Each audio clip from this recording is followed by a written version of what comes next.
ফল গাছের বংশবিস্তারে গ্রাফটিং বা জোর কলম পদ্ধতি বহুলভাবে ব্যবহার করা হয়।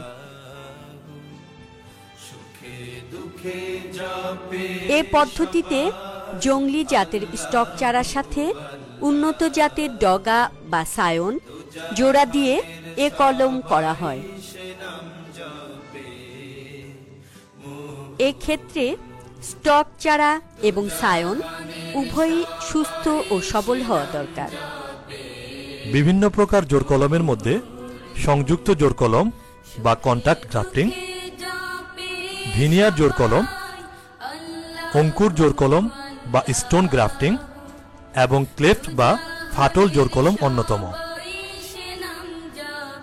ইদানিং আমাদের দেশে বিভিন্ন ফল গাছের বংশবিস্তারে ক্লেফট গ্রাফটিং বা ফাটল জোর কলম ব্যাপকভাবে ব্যবহার করা হচ্ছে।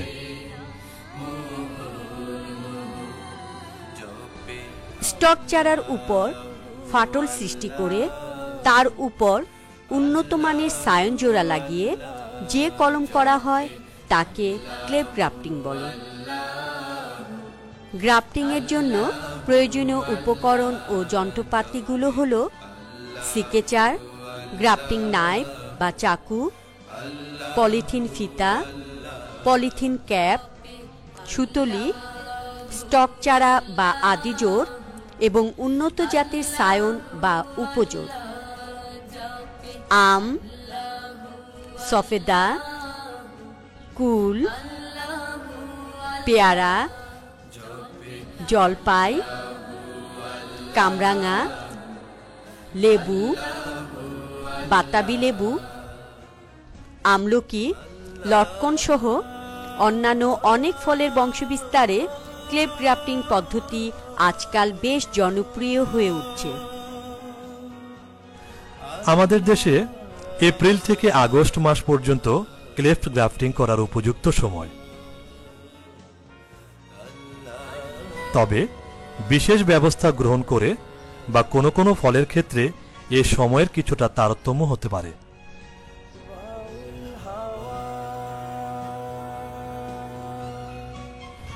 আমের বংশবিস্তারে অধিকাংশ নার্সারিতে বর্তমানে ক্লেফট গ্রাফটিং পদ্ধতি অনুসরণ করা হচ্ছে।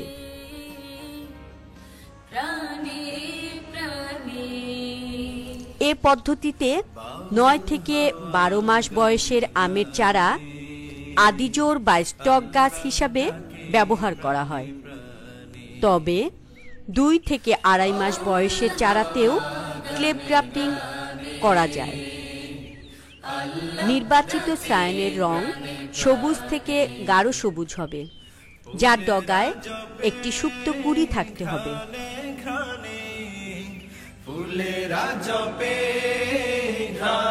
কাঙ্ক্ষিত জাতের মাতৃগাছ থেকে নির্বাচিত ডগা বা সায়ন সিকেচার দিয়ে কেটে সংগ্রহ করতে হবে। তারপর সংগৃহীত সায়ন থেকে বোটা সহ পাতা কেটে ফেলে দেরি না করে স্টক চারার সাথে জোড়া লাগালে অধিক সাফল্য পাওয়া যায়।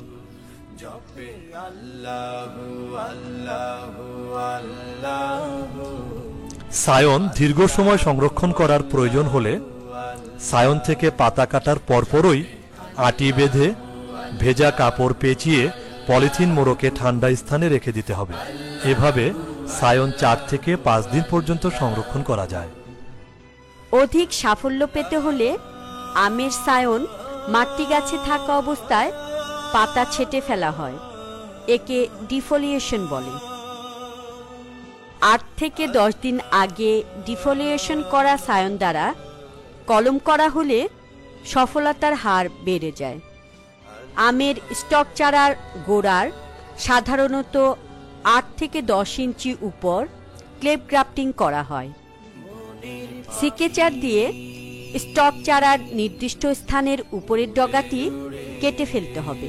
স্টক চারার যে স্থানে কলম বাঁধা হবে তার নিচে এক সারি পাতা থাকা দরকার।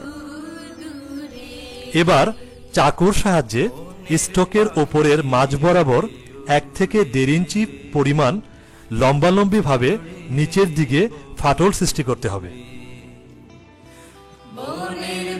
নির্বাচিত সায়নটির গোড়ার দিকে দুই পার্শ্বের 1 থেকে 1.5 ইঞ্চি পরিমাণ তেরছাভাবে কেটে শাবল আকৃতি বা গোজের মতো তৈরি করতে হবে।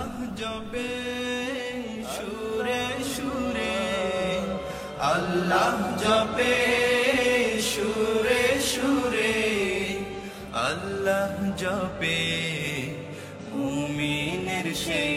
এখন গোজ আকারের সায়নটি স্টক চারার ফাটলে এমনভাবে স্থাপন করতে হবে যেন স্টক এবং সায়নের বাকল পরস্পর মিশে যায়। সায়ন ও স্টক চারা অসম আকারের হলে সায়নটি স্টকের যে কোনো এক পাশের বাকলের সাথে অবশ্যই মিশিয়ে স্থাপন করতে হবে। এবার পলিথিন ফিতা দিয়ে জোড়া স্থানটি নিচ থেকে ওপরে পেঁচিয়ে বাঁধতে হবে যেন জোড়ার ভিতরে কোনো ফাঁক না থাকে।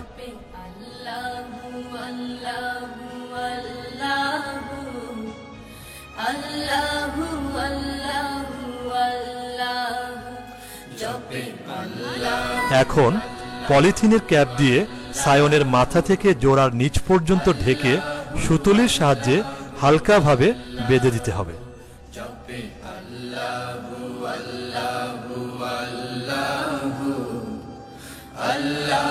জোড়াটি সফল হলে 20 থেকে 25 দিনের মধ্যে সায়নের মাথায় নতুন কুঁড়ি বিকশিত হবে। নতুন কুঁড়ি বিকশিত হওয়ার পর পলিথিনের ক্যাপটি খুলে দিতে হবে, তা না হলে নতুন গজানো পাতাগুলো নষ্ট হয়ে যেতে পারে। জোড়া লাগার পর 3 মাস অতিক্রান্ত হলেই কলমটি পূর্ণাঙ্গ কলমে রূপ লাভ করবে।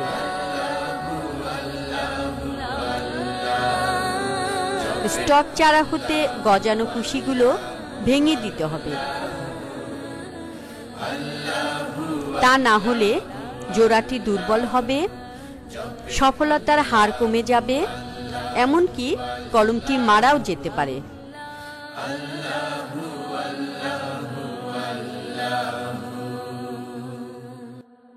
Allah